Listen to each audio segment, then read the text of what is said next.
posso andar vendo pra cima?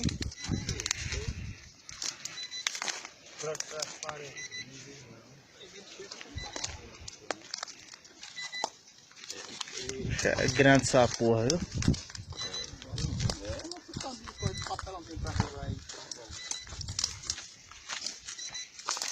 Eu sou vendo que ele tá mandando. Não, mas não vai só a luz. Não, isso aí vai sair mais não, cara.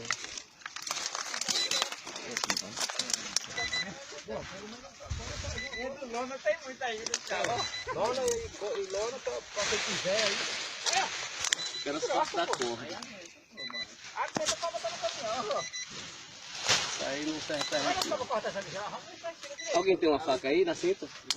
Vamos ver se nós tira direito aqui. Até falar esse bicho pra lá, não tem problema. Vamos puxar ele pra lá? Quero só a corda. Vamos puxar ele pra lá? Vamos tirar ele daqui. So you still believe in satellites, do you? Could Russia be planning an attack on undersea cables that connect global internet? Russian ships and submarines lurking near undersea cables that carry almost all of the world's internet. The Cold War was a classic Hegelian dialectic. Google and Facebook join forces on undersea data cable. The network of deep-sea Pacific Rim cables that help connect the web and keep it global is about to get bigger, with a little help from Google and Facebook. The deep-sea Pacific Light Cable Network will stretch across the Pacific Ocean between Hong Kong and Los Angeles. The cable will use new fiber optics to transmit large quantities of data, forming the first direct deep-sea cable network between the two cities. Normal fibers transmit data on the C band. The new fibers will send data in both the C and L bands, which developer TE Subcom says effectively doubles the bandwidth available. The cable will be able to handle up to 120 terabits per second. Google says that's enough bandwidth for 18 million concurrent video conferences between Hong Kong and Los Angeles. When it's completed in 2018, the cable network will span some 12,800 kilometers between the cities. I never saw a person going, look at what my phone can do. Nobody does that. They all go, this fucking thing sucks. Can't get it. Give it a second, would you? Could you give it a second? It's going to space. Can you give it a second to get back from space? Is the speed of light too slow for you, you non-contributing product sponge cunt? Can you just wait? Can you just take a little breath? Just wait for that picture of Axl Rose to get on your phone. Like it even fucking mattered what you were doing.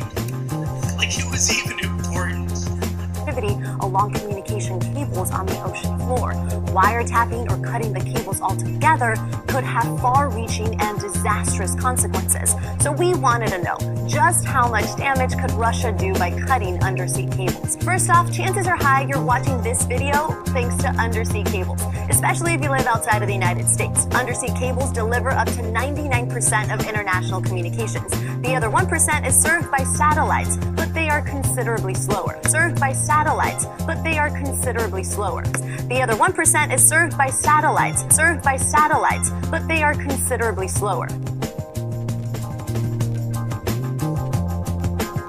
Reportedly 278 cables in service, connecting every continent on Earth besides Antarctica.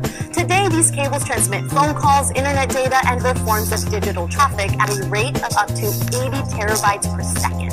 It's going to space. Can you give it a second to get back from space? The longest cable connects Western Europe to Australia and East Asia and is nearly 25,000 miles long, but they've always been the fiber optic powerhouse they are today. The first submarine cables were laid in the 1850s and used to transmit telegrams. Over the past century and a half, those lines have been repeatedly upgraded and repaired to connect the world and provide the base for a more global community. The problem is that because these cables are thousands of miles and run across the ocean floor, it's almost impossible to keep an eye on them, which is why the US is so concerned about Russia's activities. Of course, cutting an important cable would be difficult to deal with, but not unsolvable. Cables are regularly damaged accidentally by passing ships, broken by earthquakes, and even torn open by sharks. In 2007, more than 50 repairs were made in the Atlantic Ocean alone. Still, during the Cold War, Russia was repeatedly accused of intentionally breaking communications cables. This would have been in violation of the Convention for Protection of Submarine Telegraph Cables. This 1884 treaty made it illegal to damage undersea cables and even provided a way for ships which inadvertently snagged a cable to seek compensation for a lost anchor or fishing net. But what the U.S. may fear more than Russia cutting a cable is Russia wiretapping it. This fear is so great because the U.S. already did exactly that to Russia in the early 1970s. The project, codenamed Operation Ivy Bells, saw the National Security Agency successfully place a listening device on a Russian undersea cable. It stayed in place for nearly a decade, monitoring sensitive communication. Undersea cables are integral to modern-day communications. In 2008, damaged cables cut off internet access for 75 million people in the Middle East. Last time I checked, I'm not supposed to get my computer wet. Second, if you asked me how the internet travels from continent to continent, I would have said satellites or lasers. Or honestly, I probably would have just said the internet. And what happened to the cloud? It's going to space. None of us are going to change you. You're going to believe what you want to believe. But don't you think it's a little peculiar how we still need these cables when we supposedly have all these satellites hovering around us in the sky and all these drones and everything like that? It's all bullshit. It's not real. What don't you understand about it? If you do see something out there, it's probably a hot air balloon or it's a helium balloon that was put up there and it's just traveling the trade winds, you know? You know, they give you a trajectory that it's going to go by, but whatever. They know where the trade winds are going. You know, they're gonna give you a tracking coordinates. But who's to say the trade winds ain't as consistent as other things in nature, like the Yellowstone geyser? You know, they know the exact time that it's gonna erupt. What was it called? Old Faithful. It was so predictable. Wake up.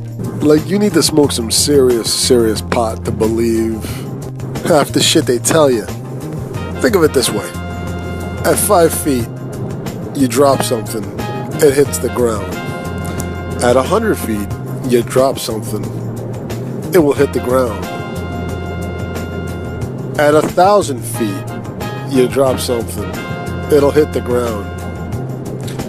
At 100,000 feet, if you drop something, it will. When does this stop? When does all of a sudden you drop something and it doesn't hit the ground anymore? What NASA tells you is going on is that they're traveling so fast. Like NASA knows this whole thing called, density. We're in a big density column is what it, but they figured enough to say, well, let's tell them we're going around the world, but we're going so fast, we're still falling. The Earth is still pulling us down, but we're falling around the Earth. This is what they're telling us. We're falling around the Earth. This is the textbook definition of an orbit. Okay, well then why doesn't the Air Force have these super fast flying machines to go fight enemy aircraft with? How come the Air Force can't go 17,500 miles an hour? Why can't they do it? Right? Because they didn't smoke enough pot. That's why. You need to smoke pot in order to be able to achieve this kind of thing. Rat race. And the culture we live on is based upon standing on each other's shoulders and kicking each other's teeth in. That's one small step for man, one giant leap for mankind. That's a good step. Yep. About a 3-footer. Today we have with us a group of students among America's best. To you we say, we have only completed a beginning. We leave you much that is undone.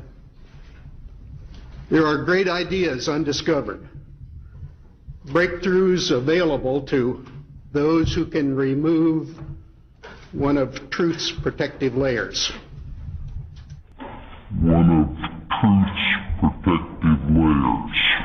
The launch pad for our expedition is the site of a Cold War-era nuclear missile base that was covertly hidden beneath the ground in Old Bridge, New Jersey. Underground silos stored the Nike Hercules nuclear warhead, and the residents of this sleepy town had no idea it was even there, for this was an age of great secrets.